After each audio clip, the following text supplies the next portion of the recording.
mas é também muito diferente do mundo da época recente em que os Estados Unidos foram governados pelo Bush pai e o Bush filho. E a emergência de novos atores internacionais, entre os quais os países progressistas da América Latina, e entre estes o Brasil, e a emergência de atores como o BRICS, tendo à sua frente a China, que aparece como a grande potência econômica e política do século XXI, isso faz com que as posições de mando do imperialismo estadunidense sofram grandes abalos. Sem falar também no fato de que, embora as aparências nem sempre apontem isso, há, digamos assim, nos subterrâneos do mundo, a emergência de uma grande luta social, uma luta política, um movimento pela paz, um movimento pela independência, um movimento pela soberania, e tudo isso faz com que o domínio unipolar e unilateral do imperialismo americano se encontre sob questionamento e abalado. Então, os Estados Unidos estão em procura da definição de qual o seu próprio lugar no mundo do século XXI. E isto não pode deixar de exercer influência sobre nós e não pode deixar de ser também um critério referencial para a nossa análise, porque muito do que estamos fazendo hoje no Brasil tem a ver, no nosso caso, com a busca de um lugar no mundo para o Brasil e a busca de um lugar no mundo para a América Latina. E nessa luta por um mundo de paz, um mundo de soberania, um mundo de independência, não é indiferente se o Brasil é governado por forças progressistas ou por forças reacionárias. Isto conta muito, isso faz uma grande diferença. Uma coisa é o BRICS com um Brasil progressista, outra coisa seria o BRICS com o Brasil sob o domínio tucano e do PFL, no caso hoje do DEM.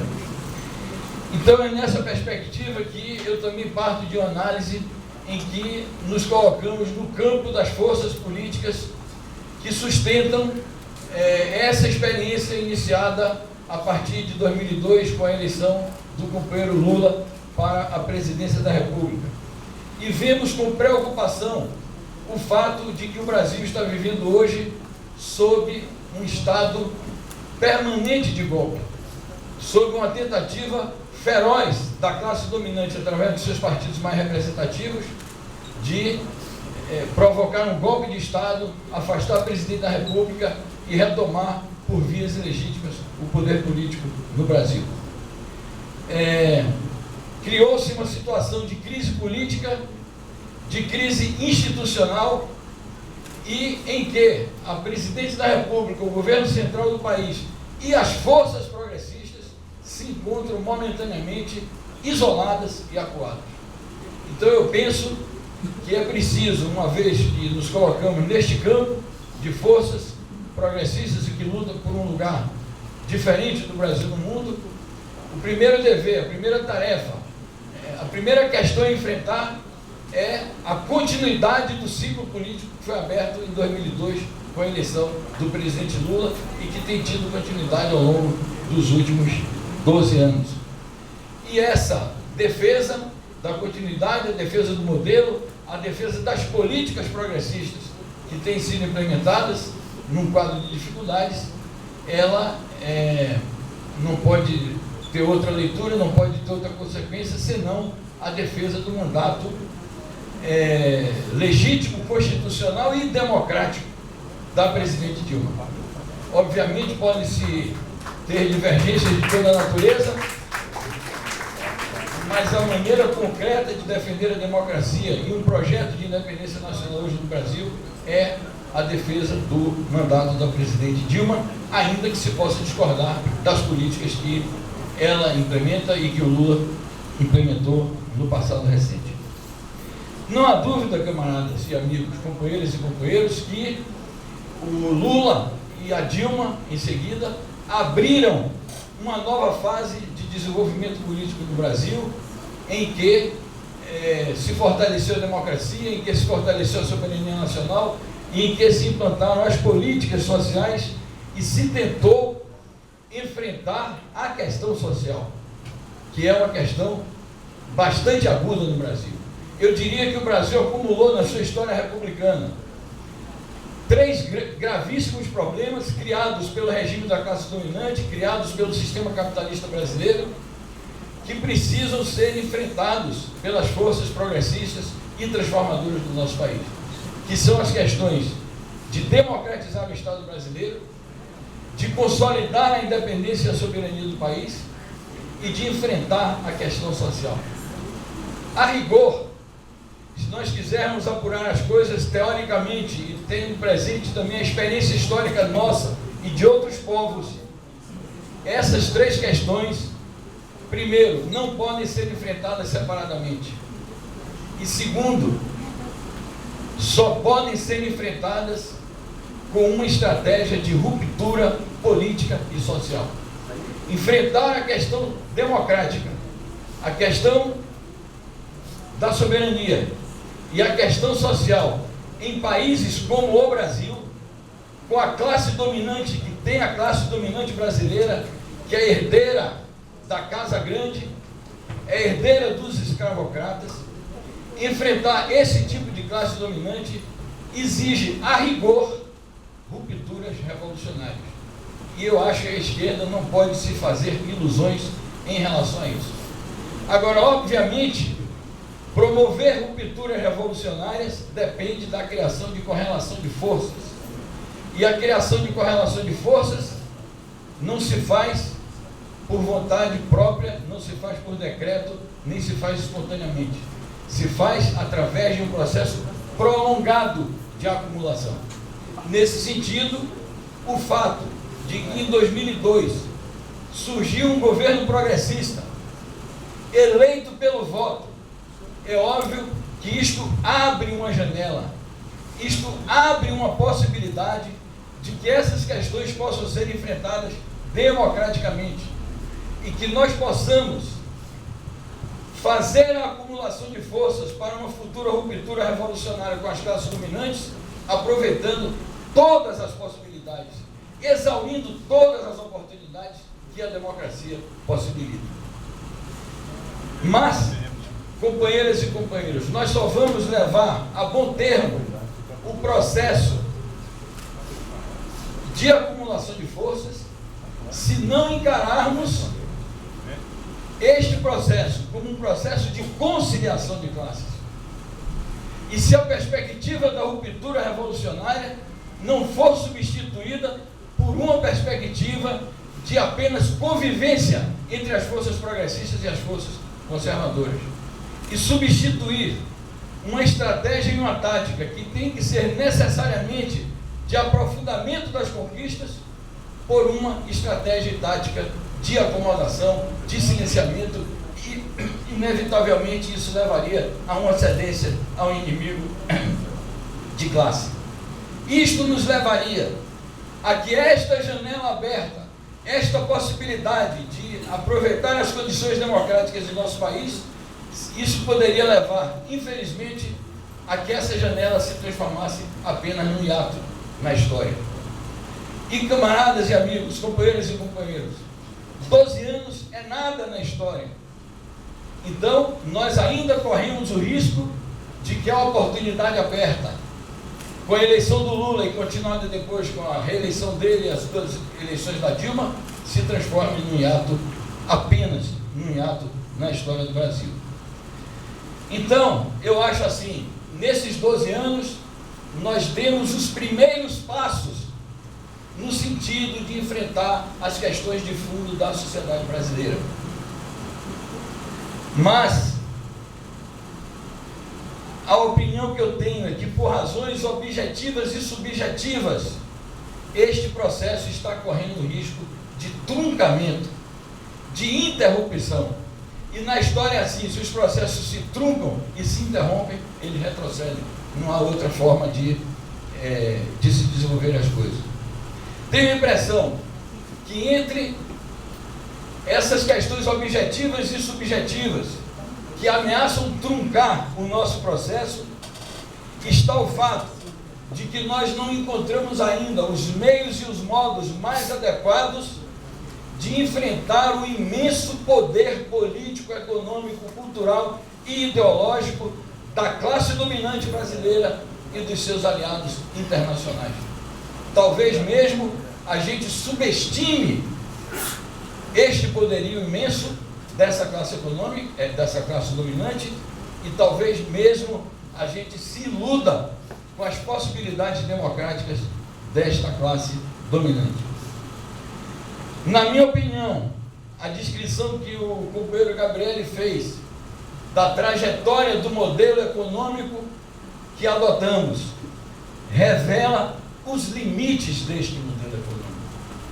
É óbvio que a gente não poderia sair, assumir o governo e, por decreto, apagar a dívida do Brasil e decretar a ruptura dos laços com o capital estrangeiro, coisa e tal, mas eu tenho a impressão que houve um acomodamento do nosso modelo econômico aos interesses dessa burguesia que ele descreveu, que vive de rendas, que eu chamaria de grande burguesia monopolista, financeira, transnacionalizada. Lenin dizia no começo do século passado que o capital financeiro é um fator tão poderoso que submete mesmo as nações mais livres. E 100 anos depois nós estamos vendo quão é verdadeiro esse processo, porque esse capital estrangeiro que tinha sua gênese lá atrás, no ano 10 do século passado, ele se transformou realmente nessa força predominante e submete mesmo os governos mais independentes, mesmo os países mais livres. Acho também, pessoal, que a situação brasileira atual está revelando os limites do nosso sistema político e do nosso sistema de alianças.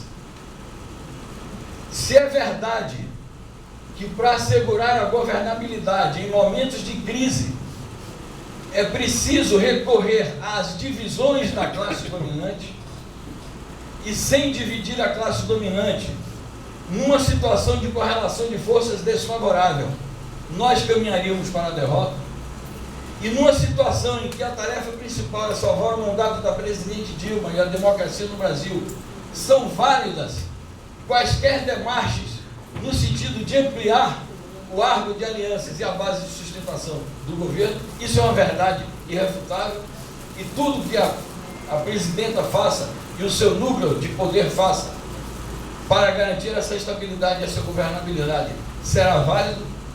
Se isso é verdade, também é verdade que a manutenção por longo tempo de uma frente ampla, em que, na prática, no frigir dos ovos, na última instância, a hegemonia não é exercida pela esquerda, mas por esses setores, que é o que está de fato se impondo nos dias de hoje.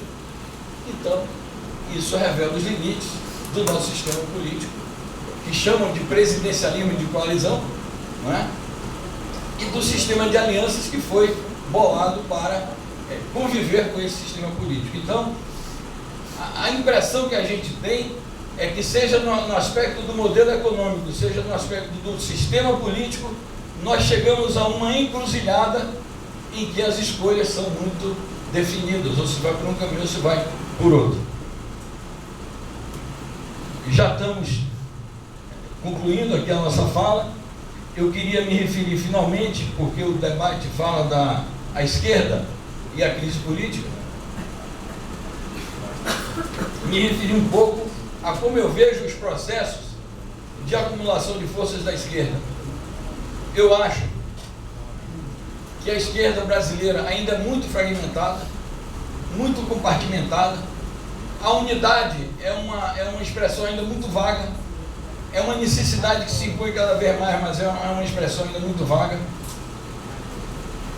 Não existem gestos, passos concretos, atitudes que levem a uma consolidação mais de uma esquerda, de uma unidade mais permanente, mais orgânica, mais estruturada, em que se criem mecanismos que possibilitem a convivência das diferenças dos contrários em torno de um programa comum, de uma plataforma comum.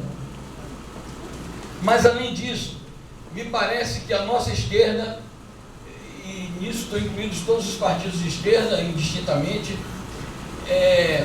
comete alguns erros exibe algumas falhas, algumas vulnerabilidades nos processos de acumulação de forças. Nós temos que acumular forças eleitoralmente, nós temos que acumular forças administrativamente, porque temos que demonstrar que somos capazes de governar municípios, estados e o país, né? Mas nós temos que acumular forças também no movimento de massas, enraizando os nossos partidos nas massas trabalhadoras e populares. Nós temos que ter como base fundamental de sustentação do governo progressista o movimento social progressista mobilizado permanentemente. E nós temos que fazer uma acumulação de forças num plano ideológico, fazendo a batalha das ideias. E a batalha das ideias significa enfrentar, me permito a redundância, com frontalidade, o ideário reacionário conservador da classe dominante, com ideias novas, com ideias inovadoras, com ideias revolucionárias e com ideias progressistas, que as temos, nós todos da esquerda. Precisamos codificá-las, precisamos sistematizá-las e expô-las com mais clareza. E precisamos, companheiras e companheiros, fazer uma acumulação programática. Porque também a gente aceita que numa situação emergencial se faça um ajuste, ou se ampliem as alianças, mas é preciso explicitar com maior clareza qual é a estratégia. Que nós temos um programa mais estruturado de reformas estruturais, democráticas profundas da nossa sociedade, que ataque os pilares sobre os quais se fundamenta o poder da classe dominante.